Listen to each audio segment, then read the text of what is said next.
Good morning, everybody. Let's do a quick sound check. The only thing you should see on your screen right now is a introductory slide called Infinity AT Orientation for New Users. If that is the case, actually type in a yes or a no or something, anything.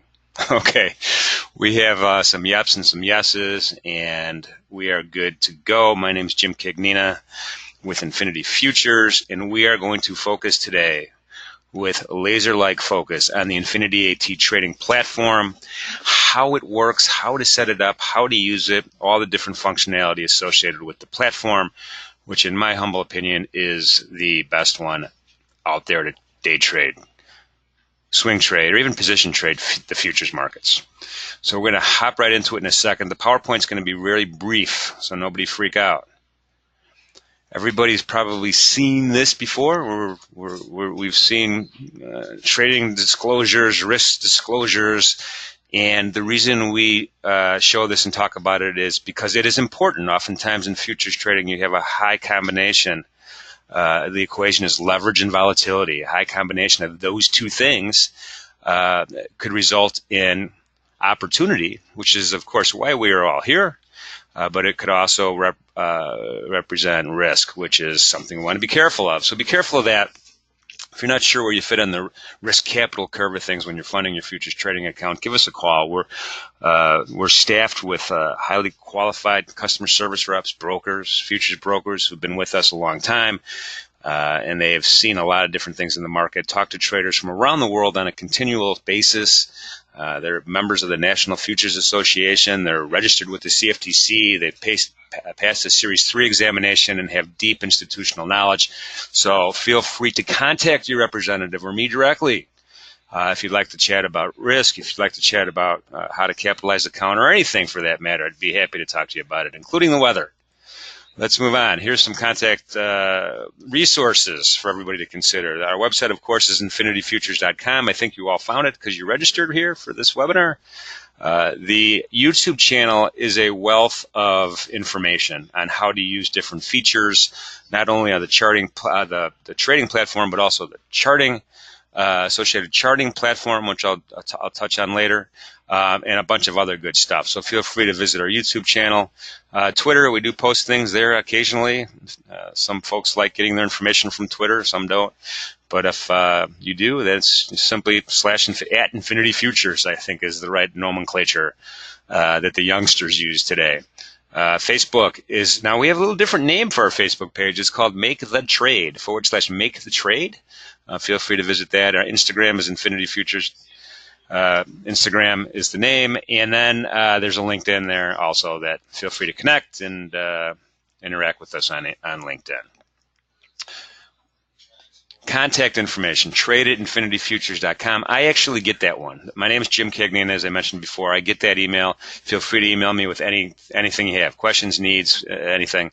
Phone number here at Infinity, is the main line there is 6220, and then my personal Infinity Skype, or not really my personal Infinity Skype, my Infinity Skype is inf.jim.cagnina. I know a lot of overseas folks like to use Skype, and I enjoy talking to anybody on Skype. So that's a couple contact information. I do want to throw out one other resource that we're kind of proud of. We just started this, I don't know, a few months ago, and it's called Charting Club.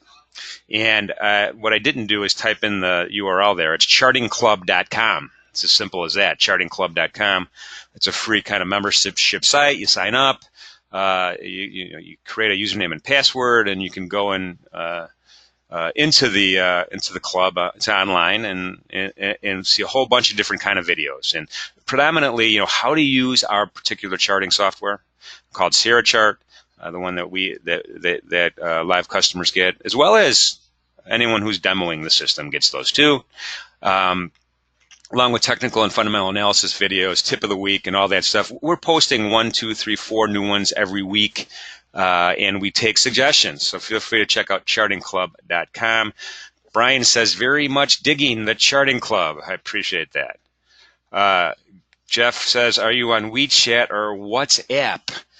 All right, Jeff. So I've been in this business since the early 80s, which means I'm very old. So when you start throwing out stuff like WeChat and WhatsApp, I'll have to look into that. But I don't know the answer to that question, but I will look into that. I think some of those are kind of actually popular instant messaging things, and uh, we're not on it. So I could probably add that to our arsenal of communication tools. Appreciate that tip. All right, today we're going to get right into we're not going to do a lot of PowerPoint here. We're going to get right into the trading ladder. We're going to do the initial setup part at the end, since I've already started. I've already downloaded the software and I've already logged in, but I'll show you how to do that at the end in case you haven't done that yet. Everybody here is registered at least at one point for a real-time practice account. And what a real-time practice account is, it's the same software that you're going to use with a live account. And it's real-time data. There's no difference. The only difference is when you actually make trades on a simulator or in demo mode or in sim mode, those trades aren't sent to the exchange. We kind of estimate fills and stuff like that based on algorithm, which is we think is pretty good. And I'll show you what I mean as we pull them up. That's it for this portion of today's presentation. Let's get rid of that and let's get right to it. So the trading ladder, as I'm calling it, let's just go ahead and launch one. I'm going to go ahead and launch one. And when you log in, you're going to, depending on what you have as a preset, when you log in, you're going to have something that looks like this. And we're going to call this the quote board, because it is a quote board. Some people refer to it as a scoreboard. I don't know where that started, but you could simply add different contracts here to the quote board by just finding it in your drop-down menu at the top here. In this particular case, we have another currency pair here that I'm going to add, the Australian dollar, and I'm just going to go ahead and hit the plus sign here. And I have on my trading, this is just CME Group products right here. I don't have CME exchange products. I don't have CBOT, COMEX, or NYMEX on this particular simulator, but they'd be available to you also. So here's the British pound, sterling, whatever you want to call it, currency pair. And the reason I have the currency pairs loaded up here is we're doing a Euro FX webinar next Thursday, specifically on that market, specifically in the shadow of Brexit and all the stuff that's going on with trade tariffs and all that great stuff. So that's why I have them all loaded up in this particular event. But we have the E-mini S&P and the Russell 2000, which we're going to focus on today. So that's how you would add a quote to your quote board or scoreboard or whatever you really like to call it. To launch one of those, the trading ladder or the dome or whatever you want to call it, there's a little D. You see the D column right here with little drop-down arrows. You're going to pick the one you want. So we're going to go ahead and launch the E-mini S&P, the ESH9 contract, which is the March 2019 contract. And it's going to pull up a trading ladder here, and this is what it is. Let's take a look at what exactly. Oh, by the way, before I even talk about the anatomy of this thing, you could open up as many of these as you'd like. So I'm going to go ahead and open up a mini Russell one by clicking on the downward arrow here in the D column here, and it'll open that one up too, and they're side by side right now. Okay, they're side by side right now. But let's go ahead and just close this and focus on what we're looking at here. And this is a price ladder because it has prices in the very center here, right? This is market prices in the very center here, and it looks like a ladder, right? They escalate upward as you go up the ladder, and it escalates by a quarter of a point every time, and that's the minimum tick size for the E-mini S&P. This dark blue, I don't know, shaded line here, that represents the last transaction that was made. The last time a buyer and a seller agreed to a price. They didn't really agree to a price by the telephone or anything, but electronically, the last time trades were matched. So when someone says, hey, mark to market, where are you at? You look at that blue line going across, and you know what the last price was in real time. That's the last price. Now on the left-hand side, you're going to see a blue column, and it's called the bid quantity column. That's what we call it here, the bid quantity column. And what it does is it shows a bunch of numbers 10 ticks below the market, and those numbers represent limit orders that are placed at the exchange. And we'll get into the definition of what a limit order is in a couple seconds. But basically, These are traders that would like to buy the E-mini S&P at different prices along the ladder. On the pink side, it's the ask column or the offer column, depending on how old you are. You say ask or offer, and it's these represent limit orders, sell limit orders. Okay, and each number represents a number of contracts. It doesn't represent a number of traders. It doesn't represent a number of trades. It represents a number of contracts that are in the book at the CME Group, right? These are real orders at the CME Group. And remember, this trading software that I'm showing you right now is the real trading software. We just logged in simulated mode so that I wouldn't accidentally send a trade to the exchange because we're just doing a demo presentation right now. Okay. Carlos asks, bid equals buy and ask equals sell. Well, that's a good way to look at it. So on the blue side, blue is buy, and on the red side, red is sell. That's another good way to look at it, Carlos. Thank you for that. So that's some basics here. Now let's look at there's a limit column here which will show us when we place a limit order, right? When we place a limit order, I apologize for that. There's some sort of commotion outside with the some emergency responders. There we go. And then the stop column here represents anytime we place a stop, it'll show next to the price where our stop is. And then the last column here represents a couple of different things. It represents the size of the last transaction, right? A one lot just traded.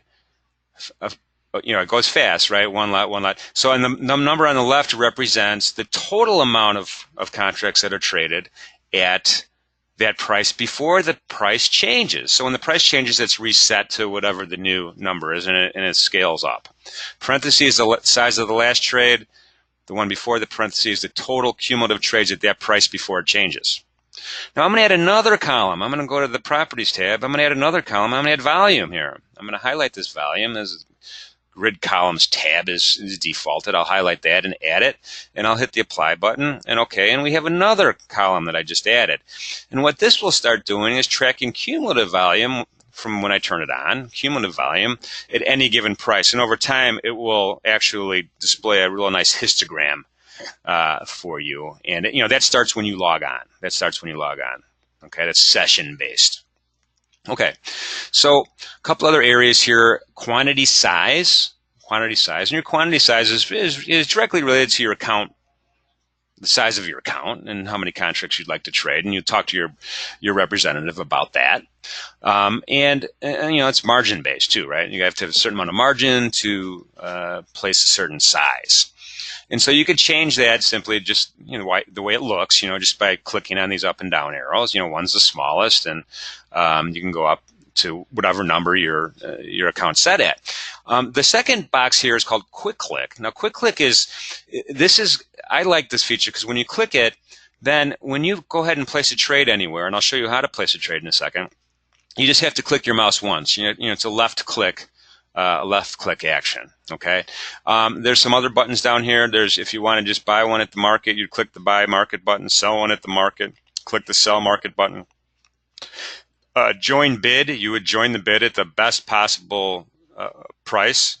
Join offer, you're going to join the offer at the best possible price. And we'll talk about bid offers in a second. And actually, what I'm going to do is we'll leave this market up right now.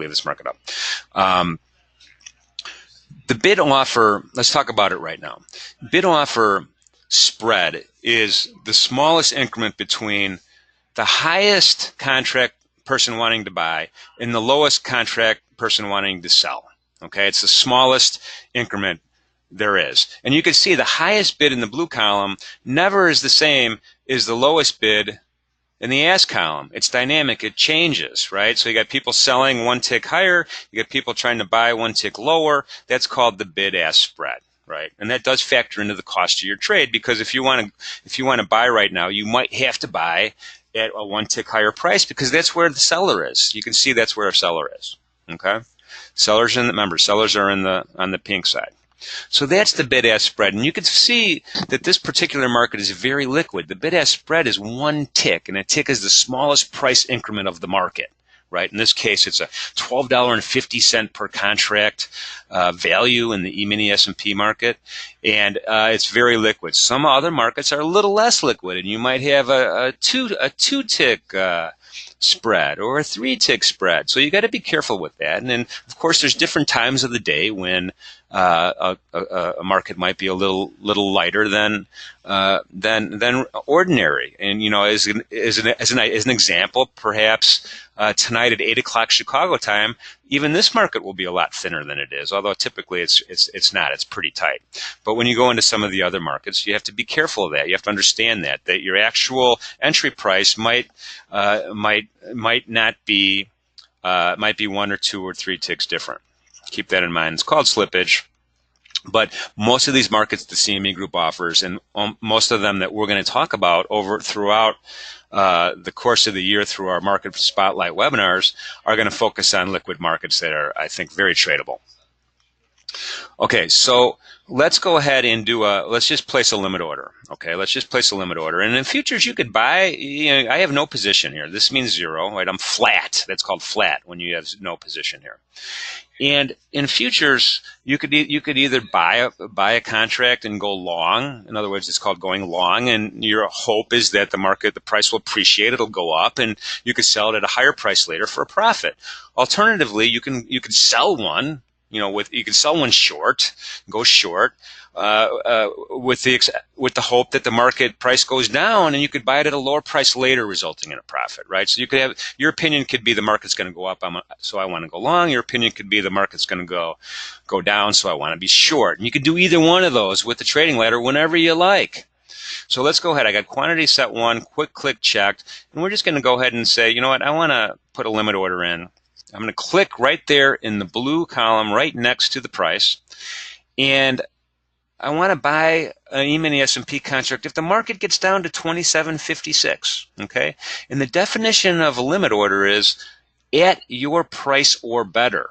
In other words, you will only get filled if the market comes down here and it trades there enough times for you to get filled at 27.56. You cannot get filled at 27.56 and a quarter. That would be a worse price. So limit order is at your price or better. And the pro, of course, is that you have comfort that you're gonna either get your price or not. And the negative is you might not get your price. Now, at the time that I placed that limit order to buy, there was already a whole bunch of other orders in front of me, right? There's other traders that have already placed limit orders to buy there. And you can see this number is dynamic. It's moving. It changes. And that's because people add to that price and they delete and they cancel contracts at that price, or they move contracts away from that price, or move contracts to that price. So now, if it trades here, I'm in line behind, 300 or so other contracts, and I might not get filled. If there's not enough sellers to meet that demand, I might not get filled, and the market might bounce up away from me. Alternatively, the market can't go through 56 even without me getting filled. So I'm kind of blocking the market from going any lower. It's got to give me my price before I can get to 27.55 and 3/4. Okay? Make sense? And we're looking at this thing now in deep frustration, wondering why Jim can't get filled. And this is futures trade. There we go. We got filled. This is patience, patience, patience. So now that we have filled, a couple things happen. We have a +1 over here. It's showing me I'm +1. I'm long 1. We have this yellow little highlight that shows where I'm long 1 from. We have that duplicated over here underneath the +1, where it says where I'm long from, my average price right there. And the market's moving against me. This is bad. It's going the wrong way, but that's okay for now. On the lower right, there's two numbers. This first number is moving. It's negative, -37, -25. That's mark-to-mark, real-time, open P&L for this particular position, right? Now it's break even. Now I'm down 1250. This other green number on the right is my cumulative closed P&L for the day. You can see earlier in the day I made a trade that grossed $25. Or I made a series of trades that resulted in a plus $25 P&L so far. When this open position is closed, then whatever the math is here, whatever the number is here, is going to move over to the cumulative column. Brian said we should be fading all trades during webinars. That's actually right. I know this will be a big negative number by the time I do all these demo trades. All right. So, but there's a couple of things I want to do here. Now, I'm exposed, right? So I want to have some sort of protection. It's called a stop loss, right? I mean, there's only so far I'm willing to go before I realize, you know what, I'm wrong. I want to get out of my position, and we'll try another setup another day or a minute from now or whenever we want. So I'm going to put a stop order in. And since we're long here, I want to put a sell stop in, right? Because what a sell stop will do, and it's on the sell side, and the software's smart, right? I just move my mouse over to sell wherever I want my stop, and you see there's a little flag that pops up and says, hey, Jim, you're about to put a sell stop in. So I'm going to click on it, and it's red, right? It's a red. And that's a protective stop in this particular case. And you could enter the market on a sell stop, but we'll talk about that later. This is a protective stop right now. This is kind of the second thing you do. And the third thing you do is, well, I have to have a profit target, right? So I want to sell this thing higher. I'm going to put a profit target in, and I'm just making numbers up. And see, now when I move my mouse up, it says S limit. I'm going to do a sell limit up here at 58 even. If the market gets up here, I want to sell it, right? Okay, so now this is the anatomy of just the basic trade, right? We have a position, we're long one, we have a profit target, and when we have a stop. And it looks like we're going to get stopped out, which is okay. And we sit around and wait. Now, a couple things you could do. You could modify these orders, and you simply just put your mouse on the one, and let's say I want to change the price to 2 ticks lower. I'm going to click, and I'm going to click, and I just cancel and replace an order from 54 even down to 53.50. I could do the same thing here. We can move these orders around all the time. Now, on the limit order side, when I do that, I go back to the end of the line. Okay, I go back to the end of the line. Right now it's 57.25. There might be orders ahead of me that are canceling right now, which means I'm getting closer to the front of the line. Okay, that could be possible. Alternatively, a stop order behaves as if it's a market order. You're not in line. If the market touches 27.53.5, it's going to trigger this stop, and you're going to get filled at the best available price, basically. Okay, so you're not really in line. Market touches it, you are going to get a fill at the best available price. Okay, so that's a distinction between limit order and stop order that's very important. Thomas asks, can you join the two to form an OCO? The answer is yes, and we'll cover that also. We'll cover order cancels orders or order cancels orders, which, the first step of an automation process. All right, so let's kind of close in on this here so we can get out of it. And so I could show you something that's kind of actually, you know what, I'm going to leave the target up here. I want to get stopped out. I'm going to try to get stopped out. Now, this is all manual, right? I'm clicking myself. I'm not doing any automation. I'm not doing OCOs. I'm not doing anything like that. Let's go ahead and move it up a little bit more. Yeah, it's funny. When you don't want to get stopped out, you get stopped out immediately. When you do want to get stopped out, you wait and wait and wait and wait. But I do want to show how this works. All right, so now I'm out. My position is 0, right? My closed P&L changed from plus 25 to minus 25, which meant I lost $50 on that transaction. But I still have this order dangling up here, right? I still have this profit target dangling up here, but I don't have a position. And what I don't want to happen is the market to rally up here, and then I'll end up with a short position, right? I'd be short one. I wouldn't be flat. So I'd put my mouse on this thing, and I could cancel this a couple different ways. I could right-click the mouse, and it's canceled. Or, I'll put it back in. Or I could hit the cancel all button over here and put it back in. As a matter of fact, I recommend clicking that cancel all button after every trade, just to make sure. Because when this ladder does move up and down, you don't want to miss anything. You do not want to forget about something, and it's easy to do, and I've done it. So be careful. Hit that cancel all button. You got nothing working. You have no plan on making a trade, and just hit it. Okay, it's good practice. Okay, so those are the basics of entering a limit order and entering a stop. Any questions yet on that? We're going to get to OCOs next. One thing I do want to talk about really quickly, because it'll factor into another OCO later on, is entering a market on a stop. We talked about stops being protective, right? A protective stop, a stop loss.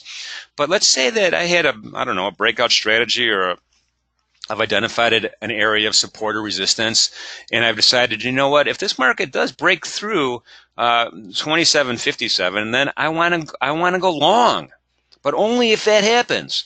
So I'm going to go ahead and put a buy stop here. I have no position. I'm flat. And buy stops are marked as red. Remember, limit orders show up as green. Buy stops show up as red. Another kind of visual clue. But if the market pops up here, then and only then I want to get long, because I think we're going to then spike through. I don't know. I'm making this up. I think we're going to spike through. So that's entering an order on a stop. It's a second way you could use a stop loss, and it's a lot of people don't know about it, and it could be a powerful tool, and sometimes it is and sometimes it isn't. I'm going to right click to cancel. I have a question here. So Eric says, so where there's no bid or ask quantity shown, does that mean there's no orders at those prices, like way up high or way down low?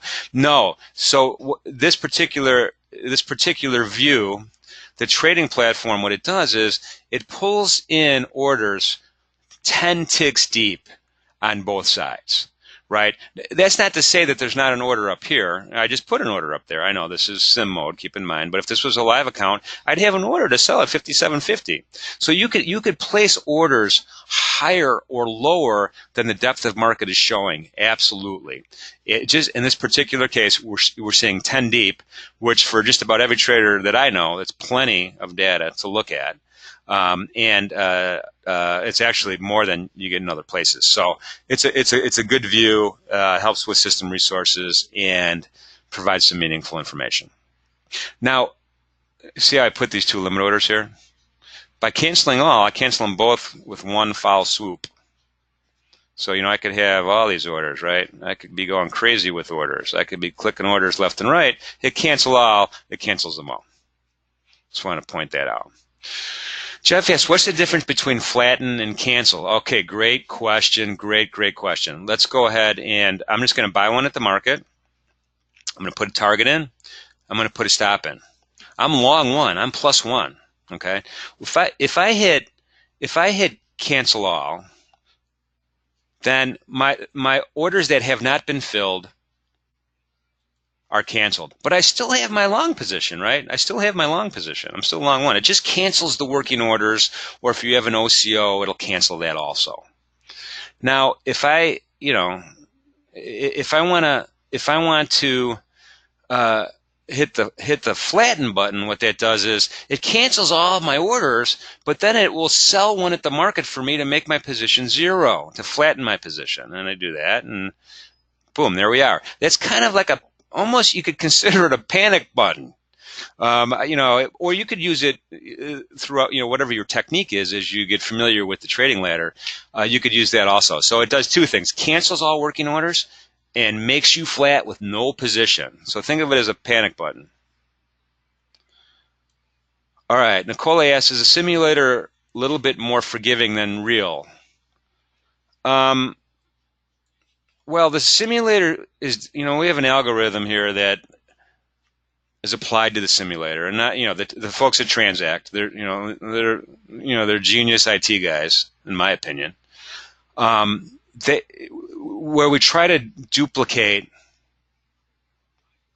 fills, and this is real-time data coming in, right? The data feed, but the transaction feed is what you're talking about, and we try to duplicate it the best we can. We think it's one of the best simulators to duplicate the behavior you'll experience with the real market. Is it exact? No. Is it perfect? No.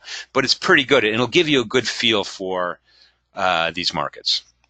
So, and like I said earlier, everybody has tried the simulator as a new user, new demo user. So, see for yourself, experiment for yourself. Okay, so we talked about limit orders, we talked about stop orders, we talked about canceling, market orders, sell market, buy market, quantity. Let's talk about a simple bracket. This is the first OCO you could use. Order cancels order. That's what OCO stands for. And we're going to go ahead and basically automate exactly what we just did. So what I'm going to do is I'm going to set up the first thing I'm going to set up is a simple bracket. And I'm going to set a profit target at 5 ticks from where I get filled and a stop loss at 5 ticks from where I get filled. Now I want this to happen automatically, so I'm going to check the auto box. And then I'm going to set a quantity to, let's make a quantity 2 this time, okay? Quantity 2, quick click checked. I have profit target 5, stop loss 5, and let's go ahead and try to get filled. I'll put a limit order in here of a 2 lot. And as soon as I get filled at 52.25, it automatically places a target 5 ticks up. 1, 2, 3, 4, 5 at 53.50, and automatically places a stop 5 ticks down. 1, 2, 3, 4, 5 at 51 even. Now I just made those numbers up. 5 and 5. You could make it 6 and 4 or 10 and 2 or whatever you want, whatever combination you want, you could make happen on an OCO. Okay. The legs of the OCO are modifiable. You can click and click to move them. The instructions for the OCO are still valid. And the idea is when one of these legs gets filled, and going back to, I can't remember whose comment, we're going to have a big red negative number here. Whichever one of these numbers gets filled, then the other leg of the trade will cancel. So we don't have to worry about getting double fills or forgetting about orders that are out there and all that stuff. So there we go. So we got stopped out at 51, and then the limit order automatically canceled. Order cancels order. Okay. And again, I like to hit the cancel all button just as a force of habit, best practice anyway. But that's kind of how we got there. Market's kind of breaking down a little bit. Let's go short. We haven't gone short yet. Let's sell one at the market. Remember, I still have the simple bracket checked, so make sure you want this automatically going. You know what? As a matter of fact, I'm going to uncheck it. Let's uncheck auto. Let's sell 2 at the market. I'm here. I'm in the market at 49 even. And you know what? I want to put a bracket around that after the fact. You could do it after the fact. You just go down here. You have your profit 5 at 5 and click on the send bracket order. When you click on the send bracket order, when auto is not checked, you could add the bracket later if you decide to. Or if you forget to have auto checked, you could add the bracket after the fact. Okay, so you could either do the bracket automatically or you could do the bracket manually. Now we're short 2. This is the first short trade we've taken, right? We want the market to go down. So the limit order is lower, right? The limit order is lower and the stop is higher. The protective stop is higher because if it goes too high, I don't want to lose too much money, so I want to get out. Okay. Any questions yet? We'll sit here and let this percolate a second. And one of the tough parts about doing demonstration webinars at 10 it's 10:32 Chicago time, and which is 11:32 New York time, and things kind of slow down for lunchtime, more or less. We've been here since I don't know. I got here around probably 6:30ish or so, but everyone else was here probably around 6. And so, oops, there we go. All right, so the OCO worked. And we're flat again. Hit the cancel out button. So my point is, it's sometimes you don't get a lot of price action for these presentations. Let's go to the next OCO, which is the most complicated one, I think. It's the most complicated one, and we're going to go ahead and click the drop-down menu. It's called trailing stop, right? This is a trailing stop. And you would apply, there's a couple different reasons why you would apply a trailing stop, but mostly because you think that your position is going to trend for a while, and you want the stop to follow the market through the course of the velocity of the trade. So there's a couple of different things we got to deal with here. We got to deal with stop loss. I'm going to put the stop loss a little higher here. I'm going to make it 8. Okay. And there's a thing called trigger on the left, right? This is how many ticks in your favor the market goes before you start the trail. The third thing is distance. It's where you want to start the trail from once your trigger is hit. Okay?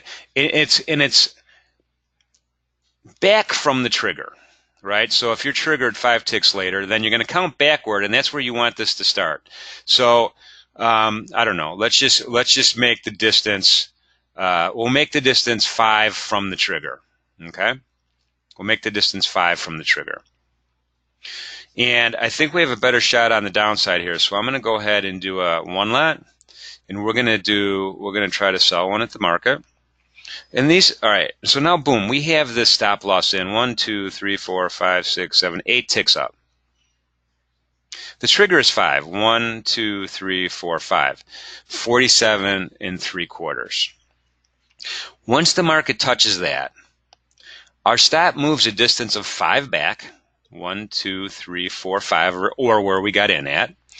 And as the market makes new lows, the stop will follow it tick for tick until it eventually converges and you get stopped out.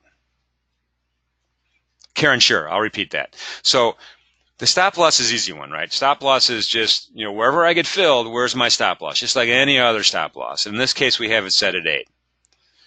Now, the trigger is 5, so 1, 2, 3, 4, 5. So if the market trades 47.75, that starts this whole trail. This whole trail business starts, okay? The trigger is 5. 5 ticks down from where I got filled. 1, 2, 3, 4, 5. But the trail doesn't start from where my stop price is. I'm going to basically jump the stop price to a different price. And what's that price? It's the distance from the trigger. So 1, 2, 3, 4, 5. I'm going to jump it to break even here. And then it'll stop following one at a time. If I would have had the distance set at, 8, it would jump it to 8 up, which is right here, 49.75. Okay, so this is why I'm saying this is the hardest one to grasp. And when you have the simulator, practice it as much as you can, so you get a feel for it. And this might be a feature you want to use. It might not be a feature you want to use. But until this is triggered, and what I'm going to do now, I'm going to reset this so we have a better chance of getting filled. So I'm going to go ahead and cancel all. I'm sorry, I should have just flattened it. Flatten this thing. Cancel all. Let's change the trigger to 2. We might have a better chance with the trigger at 2. Oops. Select a quantity. 1. And let's go ahead and try to sell one here. See if we get lucky. All right, we're going to chase it a little bit. Okay, so now we're filled at 49. So if we get to 49.25, that's the trigger. And the stop should jump to 1, 2, 3, 4, 5, 50-50. Okay, we want to get to 49.25, and the stop should jump. So, and of course, we'll probably rally and I'll get stopped out. Hopefully, whoever's fading my demo trades in the background should be doing it probably right now. I'm kidding. Anyway, we'll leave that there as we see what happens here. In the meantime, any other questions? Alan asks, can you visualize these actions on the chart? Yes, and you should probably, right? So on your chart, you're going to have your support and resistance lines. You're going to have your zones of sideways action. You're going to have areas where you want to trigger trades and where your stops are going to be located. And then you could do the math in your head and try to figure out where you want, how you want this to behave. It's a lot easier with a simple bracket. In a multi-target bracket, which I'll show you next, Nicole asks, what's the benefit of a trailing stop? Well, again, it's if this is going to be a runaway market on the downside, then it's going to be good to have, because this is going to follow tick for tick all the way on the downside. And if I don't have the stop too tight, then it could be a good way to keep your hands off the mouse, let the market do its thing. You had an idea, an opinion the market was going to break down, and it's going to break down with a certain amount of velocity at a certain point, and you're implementing your idea in an automated way. You're not manually moving the mouse down during the heat of action. It's hard to do, right? It's hard to do. So you can see our stop jumped to where we wanted it to jump, and now we just got to wait, and hopefully we'll get a little bit more downside until it makes a new low, right? The distance was 5, so 1, 2, 3, 4, 5. So if we get down to 48.25, then this will start creeping down one at a time. one tick at a time.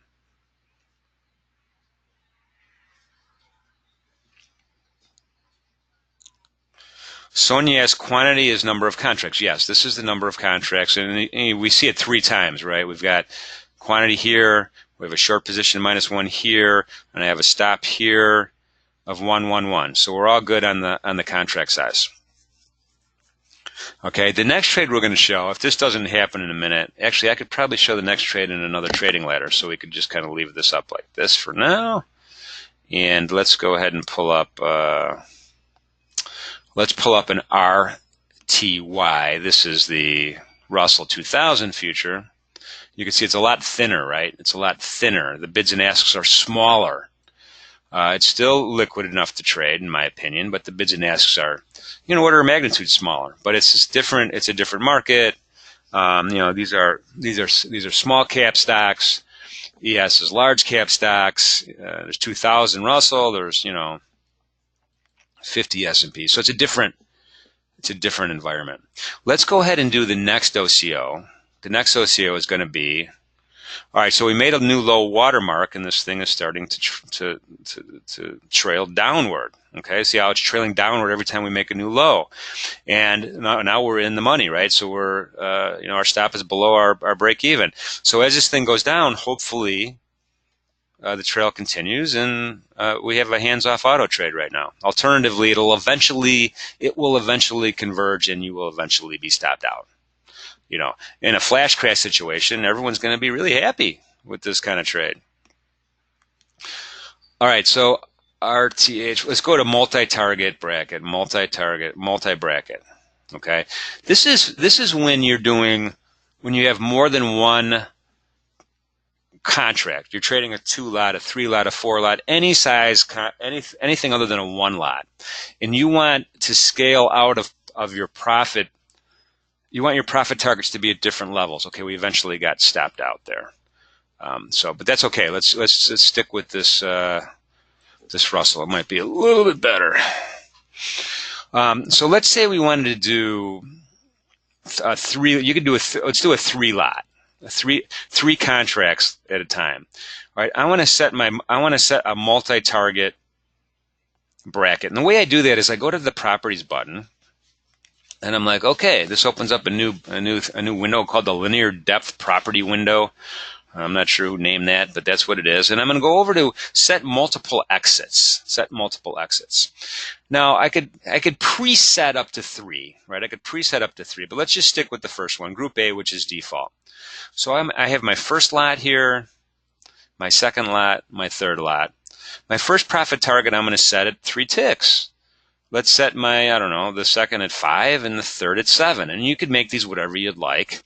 And let me point out, let's say we had a 4 lot on instead of a 3 lot. I could make the first lot 2, or I could make the second lot 2, or I could make the third lot 2. And make sure that it matches. Make sure this matches the actual lot size you're doing. And I've made that mistake also. So we have a 3 lot here. We have 3 profit targets, 3, 5, and 7. I'm going to hit OK, and Group A is selected. We're good. So multi-target bracket is there. I have to set a stop loss. And let's just go ahead and make it 7 for now, just for fun.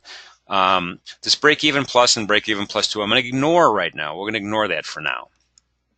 Okay, so now I want to enter the market. And keep in mind, all these OCO brackets will apply to a trade whether I enter on a market order, I enter on a limit order, or I enter on a stop. Doesn't matter. All right, so let's go ahead. Let's see if we can get filled here. We'll go long this time. No audio. Lost audio. Okay, hang on a second. Did everybody lose audio? Could anybody hear me? Back now. Brian's back. Let's see. Back. All right, good. We're all back. So the good news is while we were out, we were going to get stopped out, but we got filled on a 3 lot. Our stop loss is at 7. I'm going to move this back just to give us some wiggle room so I could talk. Our stop loss is down here now. It's not at 7 anymore. But our first target for the first contract is 3 ticks up, right? 1, 2, 3, 38 even. The next one is 5 ticks up, 38.20. The next one is 7 ticks up. 38.40. And the idea is, as you get filled on the upside, your stop automatically adjusts. It'll change from a 3 lot to a 2 lot to a 1 lot to a no lot. All right, I got stopped out. We're going to keep guessing until we get this right. I'm going to keep going long until we get this right. Oops, my bad. Let's cancel all. I put that on the wrong side of the market. There we go. All right, boom. Stop is down here. There's the first target. Now remember, it's a limit order, so it's got to either trade through or trade enough times to actually get filled before the 1 lot becomes a 2, and so on and so forth. Okay, so the stop changed to 2. Stop changed to 1. And I'm going to do something clever. I'm going to move my stop to break even plus 1, so I cover my commission if I get stopped out. Otherwise, we got a good trade here. We'll add that in a second, Lewis. Okay, so did everybody dig that? The idea again is as my profit targets get hit, my stop adjusts accordingly to the number of outstanding contracts I have left. Okay, it's called a multi-bracket trade. Multi-bracket OCO. Multi-target OCO is another words you'll hear for it. You can do it on the long side or the short side, and that's how it is. Okay. All right. Awesome. We're in good shape now. Now, got stopped out again. All right. Cancel out. This break-even plus thing, what it does is it will jump your stop up to where you got filled at. Okay, plus or minus whatever you want. So let's go ahead and do it for fun. We have a 7-tick stop loss here, right? Multi-target bracket, 3 lots, 3, 5, and 7 targets. We're going to check this break-even plus. And when our first contract is hit, I don't want my stop to be 7 anymore. I want to automatically jump it to break-even, or a number around break-even. Let's say break-even minus 2.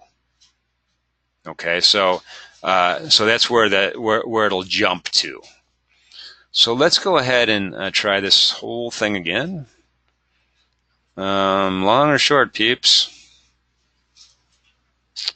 Let's go long. Let's see if we could be a little patient so we have a better chance at this trade materializing.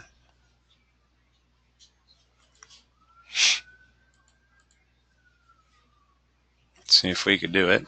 Oh. Come on, people.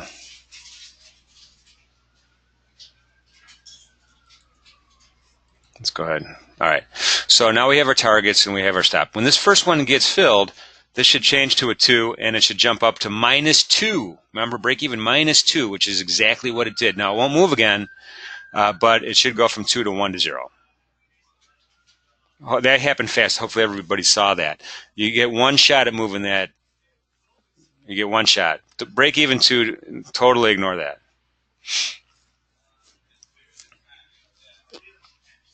Okay, can you change the default quantity buttons? Yeah, you could do that if you want. But I'd guess I'd ask why, but you could do that. I'll show you in a couple minutes. All right, so I'm just going to go ahead and flatten this whole mess out. Let's go to the next one. The next one, there's 2 more left. Okay, this is the second last. This is the trailing stop, and it combines the multi-target along with the trail, right? So you have all sorts of things going on. You got to be really careful on how you set this up. And I'm going to leave this alone. I'm going to leave it the way it is.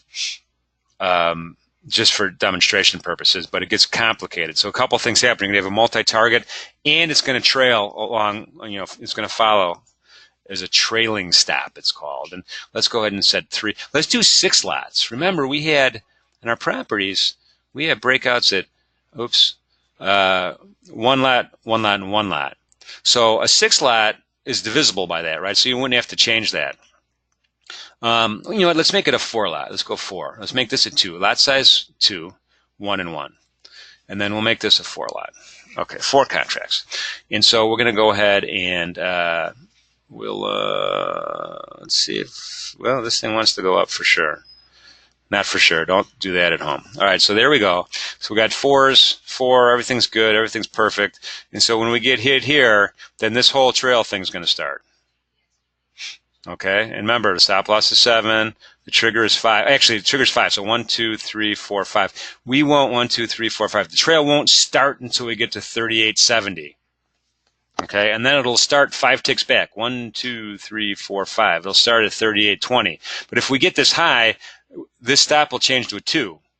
And if we actually get filled at 38.70, which would happen after we touch 38.70, so the trail is going to start first, and then we may get filled. Then this will go to a 1 lot. Remember, when the price touches, the trail starts. And then at some point after that, we will get our fill. Now, with 37 in the order book, it should happen sooner than later because there's not 370 in the order book.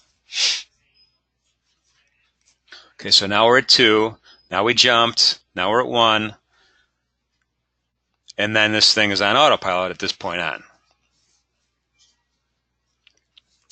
So that's more tricky to set it up so that it actually, the math works out. Because sometimes if you set it up wrong, your trail is going to happen, before you want it to happen, or it's going to happen after you want it to happen. So this takes a lot of practice. And, you need a pencil and paper to write down what you're doing here until you get it.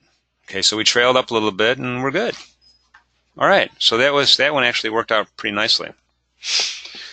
Okay, the last OCO I'm going to show everybody, and this is a wild one. This is called a breakout bracket.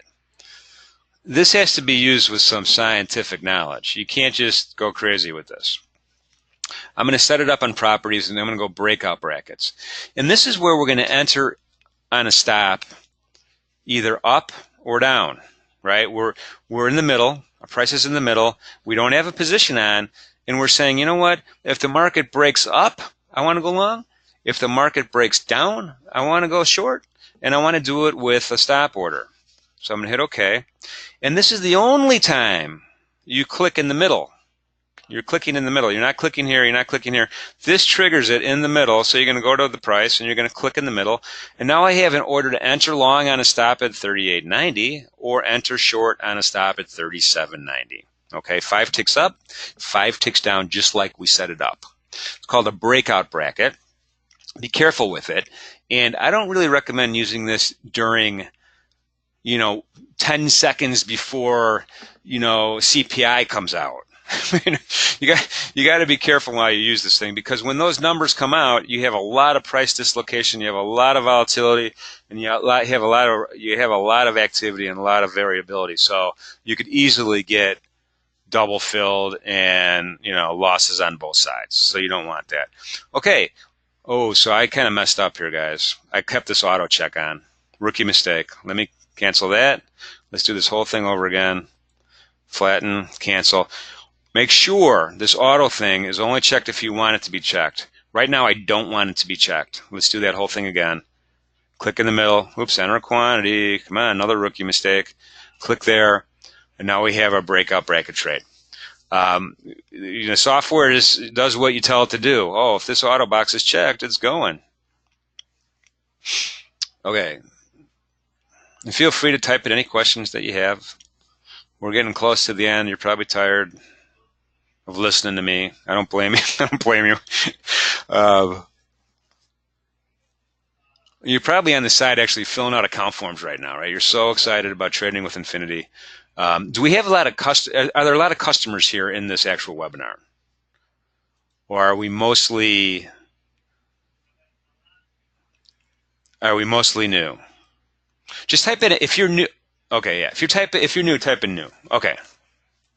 Okay. Overwhelmingly, we've got a couple new customers, but overwhelmingly new. Okay. Okay, excellent. Well, I appreciate you being here. I hope this is helpful. And don't forget that Trade at Infinity Futures. I'm going to show you one more OCO combination, so don't leave. But don't forget Trade at Infinity Futures for questions or anything. Lewis is a return customer. Glad to hear that. Okay, good. So just so you know, we're going to do this every Wednesday at 10 o'clock. Usually me, maybe somebody else, but we're going to do that. So what happened was we got short on a stop, and then the other part of the other arm of the OCO canceled automatically. I don't have, that buy stop canceled, which is exactly what I wanted it to do. So now I'm short at this price. I'm going to complicate the matters one more time. I'm going to hit flatten, cancel all. We're going to do the same trade, except this time I'm going to have a simple bracket. Quantity 1, simple bracket checked. So this bracket is going to go around wherever I'm filled. So two things are going to happen. Oops. One of these legs are going to cancel. I'm going to be either long or short. One of these legs are going to cancel. And then a simple bracket's automatically going to go around my position for 7 and 7, which it just did. Okay, so I ended up being long on a stop. I have a limit order up at the top. I have a stop at the bottom. It's an OCO. My finger's off the mouse. I'm drinking my cup of coffee right now, keeping my fingers crossed. Now, keep in mind, you could change. You could manage this. You could move them around. You could cancel all. You could flatten. You could do whatever you want. Keep that in mind. It's not, once you put the OCO in, it's not fixed in stone. You could be nimble. Karen asks, will there be a replay available for this session? Absolutely. Karen, I'm going to, it takes a while. It'll take, this afternoon it will be, and I'll email you. It'll be on our YouTube channel, and I'll make sure you get it. Net change is, somebody asked what this net change is. I mean, good question. I don't know. I never looked at that before. I think it's trying to calculate the net change from your position, but from the previous close, it's saying. But previous close is deceiving because the CME has a different method of calculating the previous close. It's not necessarily where the market closed at 3:15 or where the market closed at 4 o'clock the previous day. Remember, these are 23-hour markets. So I wouldn't take any stock in that.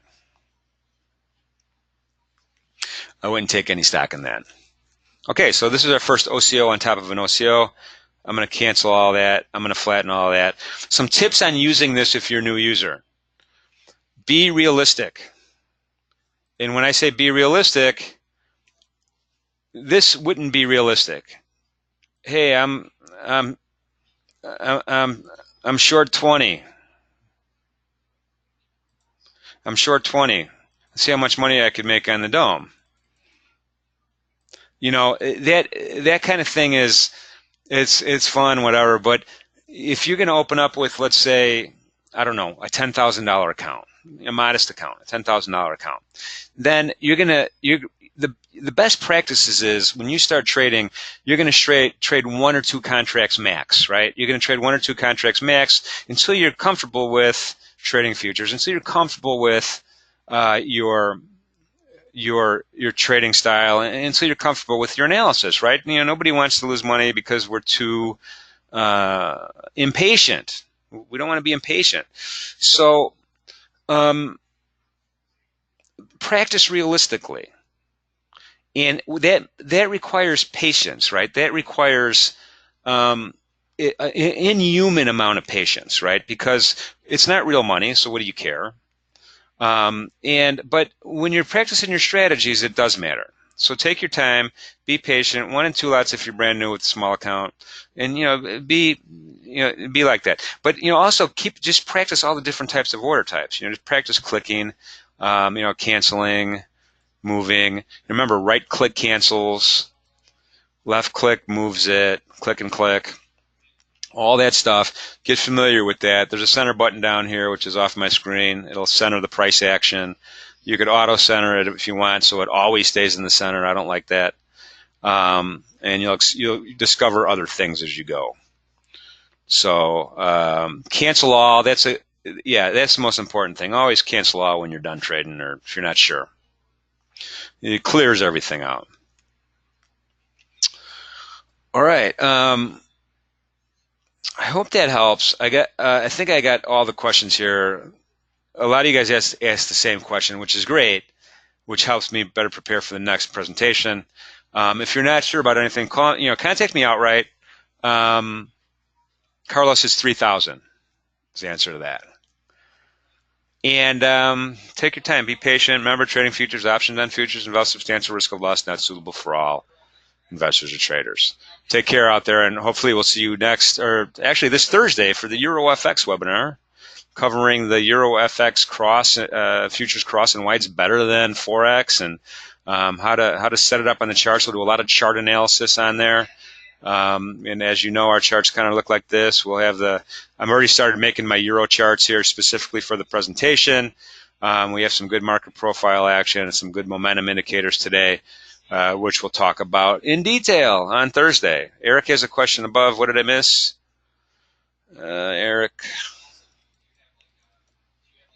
Eric, could you cut and paste it in again? I've got a million. Please, sorry about it. Cut and paste it in again. Okay, I had a question above about triggers. Okay, so you probably said this earlier, but if you change the trigger after the order is sent, does it automatically change the existing trail? No. No. So what you're saying, once a trade is in motion, once a trade is in motion, let's go ahead and do a trailing stop. Once a trade is in motion, let's make this a little bigger so we can see it.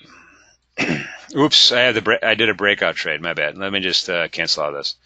Remember, that's the only time you go in the middle. So this is set. The distance and the trigger set. I think that's your question. So the trigger, it's going to happen at 4. The trigger is going to happen at 4. 1, 2, 3, 4. If you change this to 5 or 6, it doesn't matter. Instructions are already sent. Okay. Well, I'm sorry I missed that. I apologize. Sonia, you'll get an email from me with a link to the YouTube. Thomas asked, do you need separate agreements and accounts for FX, or can you do futures and FX in the same account? Okay, so to differentiate, this market here is the Euro FX US dollar cross on the future side. Okay, you could trade this with one account, side by side with an E-mini S&P, with a U.S. Treasury bond, with soybeans, with any CME group product you want, one account. British pound, US dollar futures contract cross, you could trade in one account. If you want to do spot currency, and tomorrow I'll tell you why you don't want to do spot currency, but if you do, that's a different account altogether. As a matter of fact, that's a different firm altogether.